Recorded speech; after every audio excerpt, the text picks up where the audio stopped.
This is Verso over at the Edge of Casual, and I am back to ruin some more Alan Wake by talking over all the important story bits, because I didn't get enough of it last time. Let's act like we're on vacation.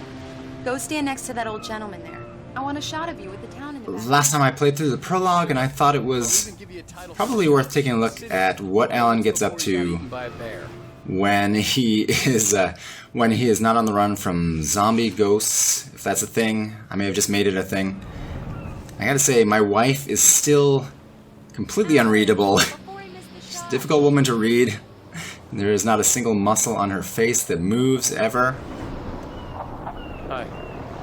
There's a guy over here that I unwisely began a conversation with. Our town. Deerfest is just 2 weeks away. Deerfest, huh? Did you hear that, honey? You have a lovely wife, if you don't mind me saying. I'm Pat Maine, by the way. Seeing some guns over there. Somebody's here for Deerfest. I won't pretend I don't recognize a famous writer such as yourself, Mr. Wake. A pleasure. I'm an avid reader myself. I hope this isn't too presumptuous of me, but I'm the night host at the local radio station. If you begin a sentence with, I hope this isn't too presumptuous of me, the answer almost always is, it is too presumptuous. In fact, I'd appreciate it if we could keep my being here. And Alan, you are not pulling any punches. I like the way you deal with people, just no nonsense. Not a hard man to track down if you change your mind. Coincidentally, this is what it's like for me whenever I get out of the house, too. It's like everywhere I go, everybody wants a piece of Verso, so I get it. Very nice. I got a couple of really good ones. And I see you made a friend. That's cute. Right. Yes, I did make a friend. Thank you for noticing. I'm not sure I would call us friends. I would say casual acquaintances. Are you there yet? Barry. Yeah. We just got here. Are the locals giving you trouble? Just say the word and I'll hop on a plane and come make sure that you're left alone, Al. No, Barry, we're fine. Great. Alright, so what am I doing here? I am on a ferry heading toward whatever this is, wherever we're going. I can't remember if this is the name of the location. Call back later to make sure you're doing okay. And you call me if There is a hunter back here. I am guessing that is his truck, not the old guy's truck. As the last laughs. You know he's going to be calling you every 5 This guy's mumbling about something. It is Barry. I can always turn off the phone. What did I tell you? He's having a conversation with his wife who's on the other side of the boat. Barry. He says hi to you, too. What's your deal? What are you looking at? I'm just gonna look over your shoulder. I'm gonna look over your shoulder until you turn around and look at me. Come on, let's go. Oh, look at that, is he looking at me? No, he's looking over there. He's looking at that big deer float. That's cool. Anyway, let's get back to the car. Come on, Slowpoke. All you have to do is drag your cute butt into the car and enjoy the ride. Yeah, sounds like you've got a lazy bastard for a husband. That actually sounds like a conversation with my real wife, and that's hitting a little close to home.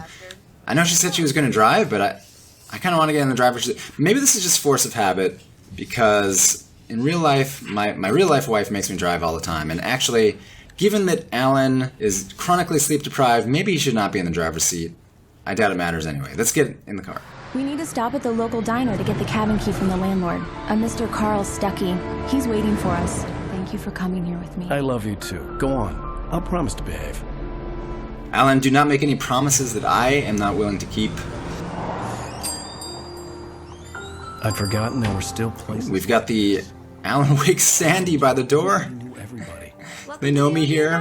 Hi, I was wondering if you could help me. I'm looking for... Rose has been staring at my beautiful mug. I think we just saw her O face. You're pretty cute, Rose. Glad to hear that. Rose. Rose, I'm looking for Mr. Stucky. Carl Stucky? Carl? Oh, of course, Mr. Wake. He must have gone to visit the restroom. He'll be back in a moment. I got the cutout from the bookstore. Oh, that's her cutout. She is the biggest member of our fan club. Well, okay. Good for you. Alan, don't be a dick. I mean, there are worse things in the world than having a gorgeous diner waitress as a super fan.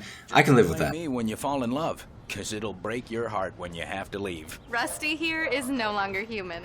Nothing but black coffee under a thin layer of skin. Yeah, that makes sense. I also feel like more coffee than man sometimes, but I don't like talk about people being inhuman. That puts me on edge, given everything that I've been through. So, what do we got here? What's in the newspaper? We can't read the newspaper. Or is your wife with you? I can show you the town if you want. I get off work at 6. Okay, Rose, I know what you're doing. Thanks, Rose. We'll be sure to keep that in mind. Alan handled it like a gentleman. I have to admit, I'm married in real life as well, and this is it's always been a pet peeve of mine that I've never had anybody hit on me since I've been married. I've always wanted to do that thing where you kind of like show them the ring and you're like, sorry. True Confessions with Verso. Shouldn't have admitted that. So many things in this series and other series that I've done that I should not have admitted rather. And we've got the immovable, impassable diner cart here that was probably built with the building. It's never been moved. Cannot be moved. We already talked to the local constable. Who do we got back here? Got some geriatric bikers. I could really use a tune right now. And what do retired Hells Angels listen to? Yeah. Are you serious? Coconut again? So this amount of yelling is what results from a lifetime of sitting on an extremely loud, deafening motorcycle. This is why I don't ride one. One of many reasons that I don't ride one. Also because I don't trust myself to not die on one. Drink them both up. Just because we're brothers, don't think I won't murder you in your sleep. I'm sensing some hostility between these two. And I know the coconut song. You put the lime into coconut, you drink 'em both down. I know that from Reservoir Dogs. So this guy is probably also a Tarantino fan. I kind of respect that. Let's get this record playing. I have not seen a jukebox. Do they even make jukeboxes anymore? I tend to doubt it. What am I doing here? Oh!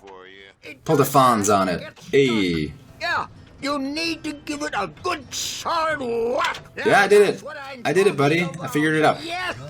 Is it actually going to play the coconut song? This is it. It better not, because I don't want YouTube to flag my video. Where's Stucky? Where is Stucky? Can't go in that door. Is Stucky the guy who works in the kitchen? Because there's nobody in the kitchen right now. So this is weird. I'm not sure who's preparing the food. Got this old lady out here. Really needs to pee. She is afraid, as all sane human beings should be, of using the public restroom. Clutching a lantern of some sort. Yes, young man. I warned Stucky about it, but he didn't listen. What did she say? I didn't even catch that. Something about Stucky. Probably something important. Stucky. To get the key and get out as soon as possible.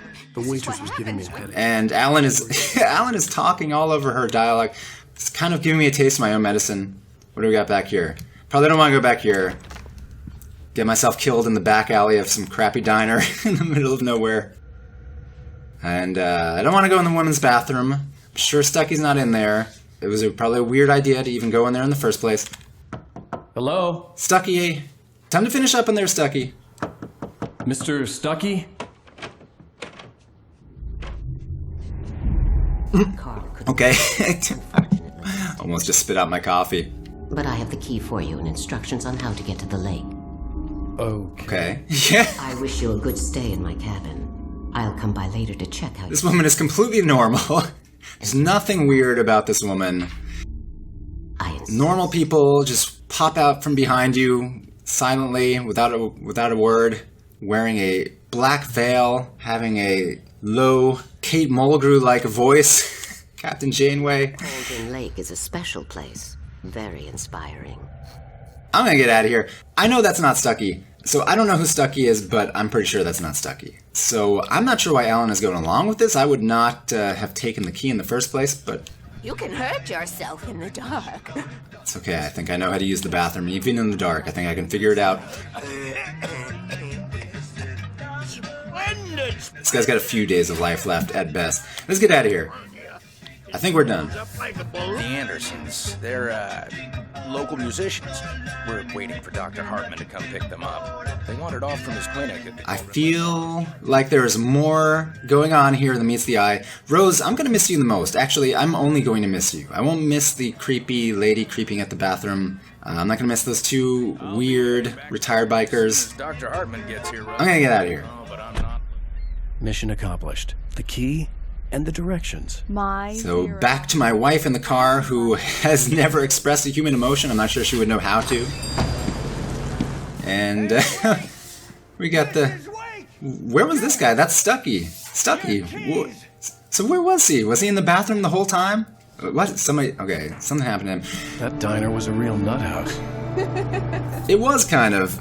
It was a little weird. There was a lot going on there, like a lot to process. I said this was like New England, but looking at it now, I don't think we have these kinds of mountains in New England. I'm thinking more like Pacific Northwest, but maybe somebody with better geography skills than me can clue me in. I didn't want to talk about it. I hadn't been able to write a word in 2 years.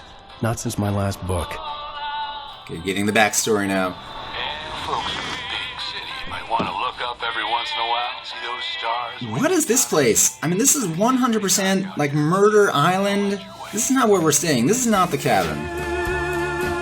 I would get right back in the car, Alan. Get back in the car. This is 1,000% the kind of place where a young, nice couple like you and your wife are just gonna get murdered in their sleep. Night one. Get back on the ferry. Diver's Isle, that is a no-go. Do not cross that bridge. It's something, all right. And I've got the flashlight. I know. I'm okay. Alice had a phobia. A flashlight is not going to protect you from whatever is in there waiting for you. I don't want to cross that bridge. I think we're going to end it here. Are you sure you read the directions right? Don't get me wrong. This is so much better. It's wonderful. Is it though? Is it though, Alice? I feel like I cannot trust your judgment right now. If this looks good to you, I do not trust your judgment. I don't trust Alan's judgment for taking that key. And to be perfectly honest, I don't even trust my own judgment. So with that said, this has been Verso out at the Edge of Casual. If you have watched this, thank you for coming out to the Edge of Casual with me. And everybody out there, have a great day.